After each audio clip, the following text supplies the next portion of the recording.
दरअसल आपकी पत्रकारिता में खासतौर से खबरों का जो अंश होता है वो विशेष करके पुलिस पर ज़्यादा सवाल खड़े करते हैं कि पुलिस ने ये काम सही से नहीं, लेकिन आप इस भीड़ में इकलौते एक सिंगल मैन पत्रकारिता के रूप में इतना जीवंत उदाहरण पेश कर रहे हैं भागलपुर में। डर वगैरह नहीं लगता है? अच्छा, दीपक नौरंगी को क्या अच्छा लगा जो पत्रकारिता में वो आ गए और पत्रकारिता में खासतौर से अपराध की खबरों में रुचि लेने? आपकी इन 3 दशकों की यात्रा में जो पत्रकारिता की है वो सबसे बड़ी उपलब्धि के रूप में आप कहाँ देखते हैं? लेकिन भागलपुर के सृजन घोटाले का सच मेरी आत्मा अंदर आत्मा बोलती है कि आज तक सच उजागर नहीं हुआ और कई बड़े पत्रकारों का नाम सृजन घोटाले में जुड़ा, लेकिन पारिवारिक बैकग्राउंड कहीं ना कहीं सवालों के घेरे में रहा है राजेश वर्मा जी का। तो मैंने राजेश वर्मा पर लगातार सवाल उठाया। राजेश वर्मा साहब को तकलीफ बिहार का एक यूट्यूब चैनल है, फेसबुक चैनल है द एक्टिविस्ट, जो कि वेद प्रकाश उसको चलाते हैं। पिछले दिनों उसने वीडियो बनाया था कि इनके राजेश वर्मा के ऊपर में एक बड़ा आरोप है कि ये गुंडा बैंक चला। राजेश वर्मा के साथ एक IAS पदाधिकारी जो दलित श्याम बिहारी मीणा, उसके ऑफिस में जाकर मारपीट करने के गंभीर आरोप है। आपको तो खबरें मिलती हुई खगड़िया में क्या पोजीशन है राजेश वर्मा? खगड़िया में राजेश वर्मा 100% चुनाव हार रहे हैं। इनकम टैक्स रेट बार बार जो छापामारी हो रही है कि जांच एजेंसी की नजर उनसे अलग हट जाए, उनके परिवार पर कोई छापा ना पड़े, इसके लिए वो चुनाव लड़ रहे हैं, सोखिया चुनाव लड़ रहे हैं। कोरोना महामारी के दौरान लगा अजीत शर्मा जो कोई व्यक्ति किसी से नहीं मिलता था, वो खुलेआम भीड़ लगा के पत्रकार को चाय पिला रहा है, आम पब्लिक से मिल रहा है। और उसके यहाँ एक नियम है अजीत शर्मा के यहाँ, देखिए मैं उसके पक्षधर नहीं हूँ और ना मैं उसके पार्टी को समर्थन करता हूँ, पत्रकार, लेकिन सच्चाई यही है कि कोई बीमारी का चिट्ठा लेके चला गया तो अजीत शर्मा कहा कि पैसा आपको नहीं देंगे, जाइए इसको दवाई दिला। ये शर्मा जी कहते हैं। हाँ, मैंने कोरोना महामारी के दौरान देखा उसने जो काम किया, वह काम एक नेता नहीं कर सकता है, वह काम कोई इंसान कर सकता है। SP DIG इंसान आदमी है। हम धर्म के नाम पर वोट नहीं दीजिए। देखिए कि आपको अपना वोट किस व्यक्ति को देना है, वह आपकी आवाज़ संसद में उठा सकता नहीं। मेरी खूब गोरी चमड़ी हो गई, खूब पैसा मुझे अल्लाह ने दे दिया, मैं पैसा खर्चा कर रहा हूं। एक चुनाव में पूरी चर्चा है खगड़िया जिले में होटल से धर्मशालाएं 7 जून 5 जून तक बुक है, तो ये किसके नाम से बुक है भाई? नमस्कार, स्वीकार कीजिए, मेरा नाम इकरामुल हक है और आप सिटी टाइम्स देख रहे हैं। जी नमस्ते इकरामुल। नमस्ते नमस्ते। आपके चैनल को पहले बधाई, ढेर सारी शुभकामनाएं। आप मेहनत कर रहे हैं, आपको माशाअल्लाह ऊपर वाला और तरक्की और बरकत आपको दे। आपकी पत्रकारिता की जो यात्रा है वो काफ़ी दिलचस्प है। शुरुआत कहाँ से करें हम ये सोचते हैं। दरअसल आपकी पत्रकारिता में खासतौर से खबरों का जो अंश होता है वो विशेष करके पुलिस पर ज़्यादा सवाल खड़े करते हैं कि पुलिस ने ये काम सही से नहीं किया। ये तमाम जो प्रश्न आपके होते हैं, आप इन चीज़ों को लेकर के कैसे तैयार करते हैं खुद को और पुलिस पर सीधे कैसे प्रहार करते हैं सवालों के माध्यम से? देखिए, मैं जब पत्रकारिता मैंने शुरू की थी तो अंतर्देशीय लोग लिखते थे, जैसे वैसे पत्रकारिता खबर आज घटना घटी है तो 4 दिन के बाद खबर छप के आती थी पटना से, या फिर बिहार अदालत एक अखबार है धनुषधारी का, उनमें 2-3 दिन के बाद अखबार में खबर छप के आती थी।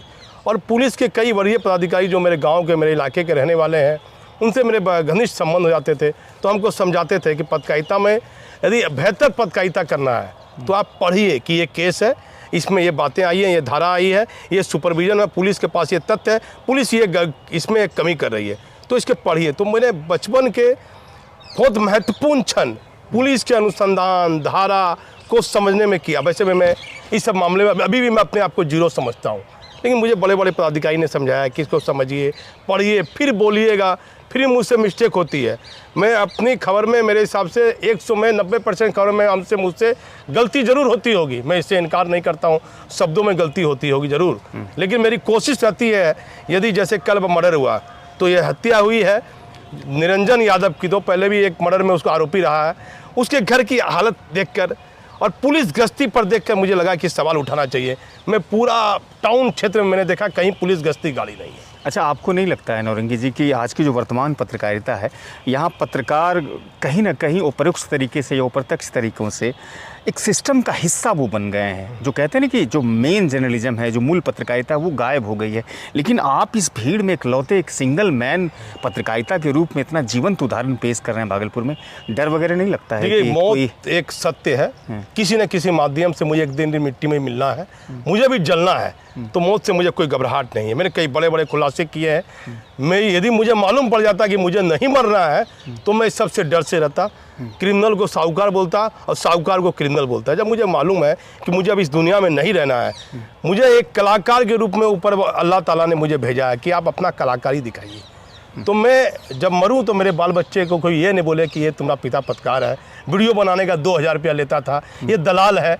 तो मुझे लगेगा कि देखिए मेरा बेटा, अब मैं तो दुनिया में नहीं रहा, लेकिन मेरे बेटा बेटी को, पत्नी को, मेरे बाबूजी भी नहीं रहे, पर भाई को लोग ताना देंगे। इससे मैं बचना चाहता हूँ। अच्छा, कितने साल की आपकी पत्रकारिता है? देखिए मैं 92-93 से बताता हूँ। यहाँ विनय कुमार ASP थे। 94 से लेकर आज तक मेरे पास ऑन रिकॉर्ड की आप बात कीजिए, जनसंपर्क सूचना विभाग के द्वारा मान्यता प्राप्त कार्ड की बात कीजिए तो 3 दशक से सल्लन, अंसारी, कई बड़े बड़े अपराधियों का मैंने इंटरव्यू लिया है। कई बड़े IAS IPS पदाधिकारी का इंटरव्यू लिया है जो बिहार में 20-25 वर्ष पहले ही रिटायर कर चुके हैं। अच्छा, दीपक नौरंगी को क्या अच्छा लगा जो पत्रकारिता में वो आ गए और पत्रकारिता में खासतौर से अपराध की खबरों में रुचि लेने लगे? संक्षिप्त में जवाब चाहेंगे, फिर हम लोग आगे बात करेंगे। देखिए मेरा रुचि रहता है धार्मिक में, अपना शांति से पूजा वूजा करना। मैं एक पंडित का लड़का हूँ, मैं आपको बता देता हूँ। और उसके बाद जिस पदाधिकारी से मेरी संबंध मेरा हो गया तो मेरे गांव के रहने वाले थे। मुझे कहा कि ये ठीक है, कुछ अच्छा करना चाहते हो जीवन में, कुछ कर गुजरना चाहते हो तो तुम सच बोलते हो तो पत्रकारिता में बोलो, सच बोलो। कठिनाइयाँ आएगी, लोग दुश्मन बनेंगे, तुमकी कोई इज्जत नहीं तुमको कोई करेगा, सब तुम्हारी विरोध करेंगे। किसी समय तुम्हारी हत्या हो सकती है, तुमको कुछ नहीं मिलेगा, लेकिन तुम्हारा नाम रह जाएगा। तो मेरा एक साधारण परिवार से है, मेरा नाम कैसे रहेगा? तो हम एक कोशिश करते हैं। क्या आपकी पत्रकारिता में वही अधिकारी की छाप है कि उसने जो सलाह दिया? मेरे पिताजी की छाप है, माँ की छाप है, अधिकारी की। देखिए माता घर के लोग नहीं कहते हैं कितना जोखिम भरी पत्रकारिता आज के युग में करते हैं, तो डर लगता है मेरे मुझे। पिताजी जब जीवन और अंतिम मौत 5 दिन मैंने देखा अपने जीवन का, मेरे दुख भरा जीवन। मेरे गोद में पिताजी मेरे पास में था और अंतिम समय तक मेरे पिताजी ने मुझे यही कहा कि सच के रास्ते पर चलना, क्योंकि ये तो लक्ष्मी का युग है।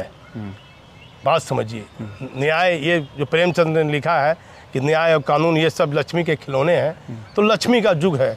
लेकिन हर परिस्थिति में जब जब मैं टूटता चला गया, मैं अपने आप को कमज़ोर साबित करते रहा, तो मेरे पिताजी ने, मेरी माँ ने, मेरे भाइयों ने मुझे कहा सच के साथ रहना। मेरे परिवार ने कभी नहीं कहा किसी का 2 पैसा चोरी करना, किसी से मांगना, कभी नहीं कहा। मेरे पिताजी, माँ, भाइयों का, परिवार का बड़ा रोल रहा। अच्छा, 3 दशक की पत्रकारिता में नौरंगी जी, आपके सामने में सृजन घोटाले हुए, तमाम वो चीज़ें हुई जिसको आप नज़दीक से कवर किए, लोगों तक पहुंचाए।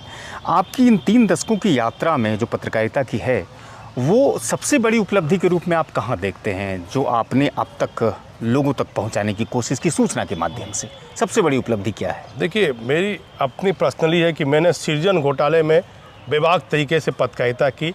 जिस लोगों को जेल नहीं भी जाना चाहिए था, जो लोग का नाम नहीं आ रहा था, मैंने उन लोगों का नाम उछाला और CBI ने माना। CBI ने बहुत बाद में उन लोगों पर चार्जशीट की और वह जेल के सलाखों के पीछे गए। इसके लिए मुझे कई लोगों ने धमकी दी कि आपको वकील के द्वारा नोटिस मिल जाएगी, आप जेल चले जाइएगा, इस आदमी कहीं सृजन घोटाला में नहीं है, ये कहीं नहीं है। मैंने बड़ा नज़दीक से देखा कि कैसे भागलपुर का ये सृजन घोटाला, एक तरफ चारा घोटाला देख लीजिए आप, एक तरफ सृजन घोटाला देख लीजिए, दोनों का अलग अलग अंतर है।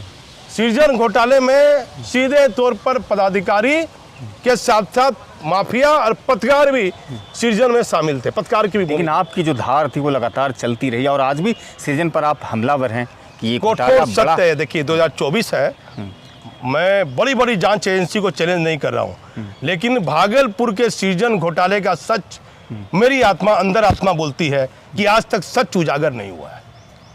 ये आपका तजुर्बा कहता है? हाँ, मेरा अनुभव कहता है। मैं वहाँ जाता था, यहाँ ADG थे, IG थे अनिल पांडे, जो अब इस दुनिया में नहीं है, और बड़े ईमानदार IPS पदाधिकारी थे, RPF के DG हो के वो रिटायर किए। उन्होंने मुझे कहा कि नौरंगी जी, इधर उधर मैं साइकिल चलाता था, बड़ा मुझे दोस्त शौक रहा क्रिकेट का, साइकिल का। तो एक साइकिल थी मेरे पास, मैं साइकिल चलाता था, तो जाता था सोबोर सृजन, मालूम करो ये मालूम, बहुत चीज़ मैं देखता था, कोई पापड़ बना रहा है, कोई मसाला पैक कर रहा है, कोई कुछ कर रहा है। मैं मनोरमा देवी से मिलता था, मुझे नाश्ता कराती थी, करती थी, मैं पूछता था, लेकिन मुझे कुछ ऐसा एहसास नहीं हुआ। जो एहसास हुआ वो मैं कैमरे पर नहीं बोल सकता हूँ। मुझे पैसे घोटाले का चीज़ का एहसास नहीं हुआ, मुझे दूसरे चीज़ का एहसास हुआ। लोग यहाँ सुख सुविधा के लिए जाते हैं पदाधिकारी, लेकिन मुझे पैसे का आभास नहीं हुआ। लेकिन मुझे कई बड़े बड़े पदाधिकारी, मैं नाम नहीं लूँगा, जो रिटायर कर गए, दूसरे राज्य कैडर के थे, बिहार में काम करते थे, IAS IPS, कहा कि नौरंगी जी आप जाइए ना सृजन में, क्या इधर उधर घूमते हैं। उस समय गिनती के मेरे हिसाब से, मैं कठोर सत्य बोल रहा हूँ, भागलपुर में 1 दर्जन पत्रकार भी नहीं था, 12-13 पत्रकार भी मुश्किल से नहीं था। और कई बड़े पत्रकारों का नाम सृजन घोटाले में जुड़ा, लेकिन मुझे पता नहीं सीबीआई जैसी जांच एजेंसी अभी तक वैसे पदाधिकारियों से पूछताछ नहीं की है जिन्होंने चेक से सृजन से पैसे अपने अकाउंट में लिए हैं। एक एसडीओ था यहाँ कुमार अनुज, और उसकी पत्नी वो सृजन में कुछ थी, उसने गाड़ी ले लिया, मोटरसाइकिल लोन उठा लिया। कैसे ले लिया? वहाँ कई जमुई में वो एडीएम था, कैसे एडीएम है? मैं तो कहूँगा ये लोकसभा चुनाव है। नहीं, ये अप्रत्यक्ष तरीके से लोग नाम ना छापने की शर्त पर, कैमरे में नहीं बोलना चाहते, लेकिन ये सच्चाई लोग बयान करते हैं कि सृजन में जिसे मिलनी चाहिए थी सज़ा, वैसे लोगों को नहीं मिल पाया। भागलपुर में बहुत सारे नाम हैं, वो आप भी जानते हैं, बहुत अच्छे तरीके से जानते हैं। वो तो सृजन जो घोटाला है उसका जो एक जांच होना चाहिए, तो वो स्पष्ट तरीके से शायद संतोषप्रद नहीं रहा। वो शायद राजनीतिक हस्तक्षेप भी इसमें बहुत बड़े रहे। राजनीतिक का एक कठोर सत्य है कि नीतीश कुमार साहब की या राजनीतिक मजबूरी रही या सृजन का भय रहा।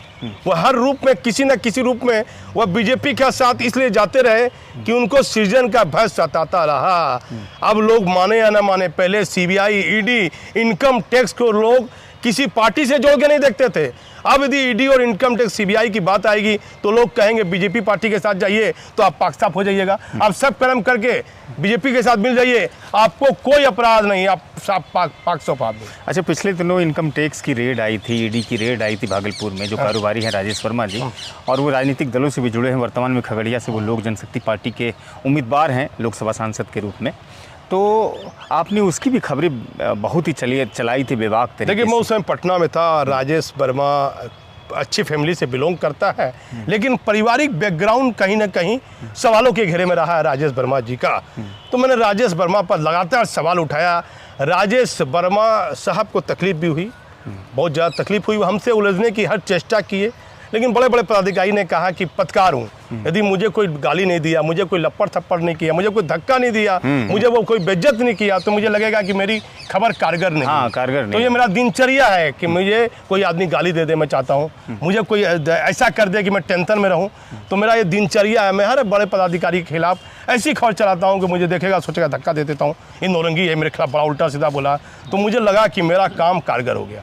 मेरा काम नहीं है सजा दिलाना आपको। बिहार का एक यूट्यूब चैनल है, फेसबुक चैनल है, द एक्टिविस्ट, जो कि वेद प्रकाश उसको चलाते हैं। पिछले दिनों उसने वीडियो बनाया था कि इनके राजेश वर्मा के ऊपर में एक बड़ा आरोप है कि ये गुंडा बैंक चलाते हैं, जैसा कि उस वीडियो में कहा गया है। और आप लगातार राजेश वर्मा पर कई खबरें, देखिए, राजेश वर्मा ने जैसे ही खगड़िया राजेश वर्मा जी जाते हैं, वो अपना एक स्पीच देते हैं कि मेरे ऊपर एक भी आपराधिक मुकदमा नहीं है।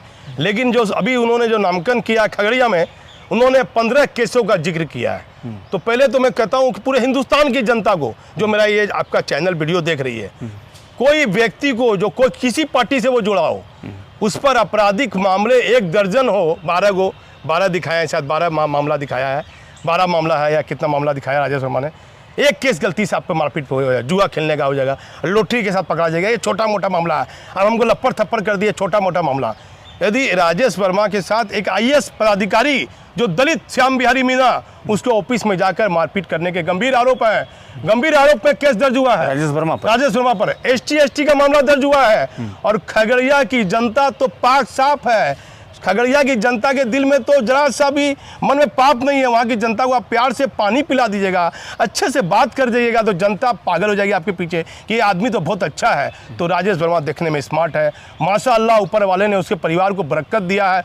पैसे एक अनाप शनाप है। संजय सिंह कुशवाहा तो एकदम साधारण परिवार से है, उतना पैसा नहीं है, लेकिन एक प्रतिष्ठित फैमिली से वो आता है। आपको तो खबरें मिलती हुई, खगड़िया में क्या पोजीशन है राजेश वर्मा? खगड़िया में राजेश वर्मा 100% चुनाव हार रहे हैं, सिर्फ पैसे के बल की ताकत से। अपने किए गए जो वो सवाल जो उन पर उठ रहे हैं बार बार, इनकम टैक्स की रेट, बार बार जो छापामारी हो रही है कि जांच एजेंसी की नज़र उनसे अलग हट जाए, उनके परिवार पर कोई छापा ना पड़े, इसके लिए वो चुनाव लड़ रहे हैं, शौकिया चुनाव लड़ रहे हैं। मुझे नहीं लगता कि वो सांसद बनने के लिए चुनाव लड़ रहे हैं। चलिए भागलपुर की राजनीति पर आते हैं। लोकसभा चुनाव है हाँ। 2024 के 26 अप्रैल को हम लोग वोट डालेंगे। हाँ। यहाँ पर दो प्रत्याशियों के बीच में नौरंगी जी लड़ाई है। अजीत शर्मा है एक तरफ, अजय मंडल, और दोनों ही कहते हैं लोकल पॉलिटिक्स के बहुत बड़े ऑलराउंडर खिलाड़ी हैं। देखिए, दोनों से मेरा पुराना संबंध है, 2 दशक पुराना। आप इस चुनाव को कैसे देखते हैं? अजीत शर्मा जी से मेरा बहुत पुराना संबंध है, जब वो कुछ नहीं थे तब से मेरा संबंध है। अजय मंडल जी मेरे बहुत पुराने मित्र हैं, उनसे आप बात कर सकते हैं, बात में बताएंगे आपको। दोनों से मेरा मित्रवर्त पारिवारिक संबंध दोनों से रहा है, लेकिन दोनों मुझसे दूरी बना के रखते हैं, क्योंकि मैं प्रशासनिक पदाधिकारी का बेसिक खबर निकालता हूँ। वो सोचते हैं कि भाई मेरा कुछ बात जानेगा तो एसपी को, डीएम को कहीं ये मैसेज लीक कर देगा। दोनों से मेरे मित्रवत संबंध रहे, जब वो दोनों आदमी कहीं कुछ नहीं थे, दोनों पॉलिटिक्स से मतलब नहीं था। अजय मंडल जी को सदानंद सिंह के चचेरे पोते अपहरण कांड में आर के मिश्रा एसपी थे, निब्रान साहब आईजी थे, पुलिस उनको खोजती थी। मैंने अजय मंडल से मैं नाव के साथ घुमा हूँ, उनके साथ मैं हर रूप में पत्रकारिता के तौर पर रहा हूँ। मैं आज अपने पत्रकार ही हूँ। क्या एक पत्रकार होने के नाते क्या तजुर्बा हो रहा है? क्या मेरा अनुभव हो रहा तजुर्बा इतना ही है, देखिए मैं आम पब्लिक को कहूँगा, अजय मेरे पिताजी अभी हाल फिलहाल गुजरे हैं, मैंने किसी को सूचना नहीं दी। मेरे पिताजी गुजरने पर मेरे मोहल्ले के चुन्हाई टोला के लोग, ऊपर टोला के लोग, पूरे मोहल्ले वासी का सहयोग रहा। मेरे गांव से, हरियाणा से भी लोग आए, बड़े बड़े नेता से मेरे ताल्लुकात रहे, बड़े बड़े लोगों से मेरे ताल्लुकात रहे पॉलिटिकल में। लेकिन अजीत शर्मा मेरे दरवाजे पर आया, और जो रीति रिवाज है, मेरे हिंदू रीति रिवाज, जो मेरा राजस्थान हरियाणवी रीति रिवाज है, उस हिसाब से विधायक ने फेरा भी दिया। मेरा कभी भी विचार विधायक अजीत शर्मा से मेरे विचारिक मतभेद रहे हैं, मैंने कभी मेरा विचार उससे नहीं खाया है। दोनों के बीच दूरी रही है, मैंने इंटरव्यू निकाल लिया, दूरी बना लिया। लेकिन आप क्या देखते हैं कि जीत किसके तरफ जाएगी? अजय, देखिए मैं बता रहा हूँ, यही मैं बता रहा हूँ, अजय मंडल से मेरी मित्रवत संबंध रहा, मुझे खाना पीना, बातचीत करना, अच्छे संबंध करना। उसने मुझे पूछा पिताजी मरे हैं, चलो तो पिताजी तो मरना ही था, इस सच है, कभी बैठने भी नहीं आए। तो मेरे कहने का तात्पर्य है कि अजीत शर्मा हर भूमिका में, मुझे कोरोना महामारी के दौरान लगा अजीत शर्मा, जो कोई व्यक्ति किसी से नहीं मिलता था, वो खुलेआम भीड़ लगा के पत्रकार को चाय पिला रहा है, आम पब्लिक से मिल रहा है। और उसके यहाँ एक नियम है अजीत शर्मा के यहाँ, देखिए मैं उसके पक्षधर नहीं हूँ और ना मैं उसके पार्टी को समर्थन करता हूँ, पत्रकार, लेकिन सच्चाई यही है कि कोई बीमारी का चिट्ठा लेके चला गया तो अजीत शर्मा कहा कि पैसा आपको नहीं देंगे, जाइए इसको दवाई दिला दीजिए। ये शर्मा जी कहते हैं। हाँ, मैंने कोरोना महामारी के दौरान देखा है उसने जो काम किया, वह काम एक नेता नहीं कर सकता है, वह काम कोई इंसान कर सकता है। भागलपुर में वर्तमान में जो एसएसपी साहब हैं, हाँ। आनंद कुमार जी, वर्तमान में डीआईजी साहब विवेकानंद जी, इन लोगों की युगलबंदी कैसी है? जो जिलाधिकारी नए आए हैं डॉक्टर नवल किशोर चौधरी जी, ये लोग तो अच्छा काम करते हैं। डीएम के बारे में मैं नहीं जानता हूँ, डीएम के बारे में। एसपी डीआईजी इंसान आदमी है, जो पुलिस का कड़क मिजाज होना चाहिए, जिस हड़का के थानेदार से काम लेना, डरा के काम लेना, डर पैदा करके वाला, और सीधापन इंसान आदमी है। ऐसे लोग को प्रोफेसर बनना चाहिए, डॉक्टर बनना चाहिए। डर जो होना चाहिए, पदाधिकारी का डर होना चाहिए, वो डर नहीं, सिंपल आदमी है। लेकिन अपराध की तो खबरें, मतलब अपराध में तो गिरावट आई है ना? अपराध में गिरावट नहीं आई ना। भागलपुर में जो स्थिति में अभी जो हत्याएं हो रही है, इमरान की हत्या हुई, पवन यादव की हत्या हुई, आप इस शहरी क्षेत्र में मुस्लिम स्कूल के बगल के जहां 1 करोड़ आदमी का आवाजाही है, वहां एक लड़के को काटा जा रहा है। ये क्या पुलिसिंग है? जिस समय इससे पहले जो एसएसपी साहब हुआ करते थे, वो कहते हैं 1 महीने में 9 हत्याएं हुई थी भागलपुर में।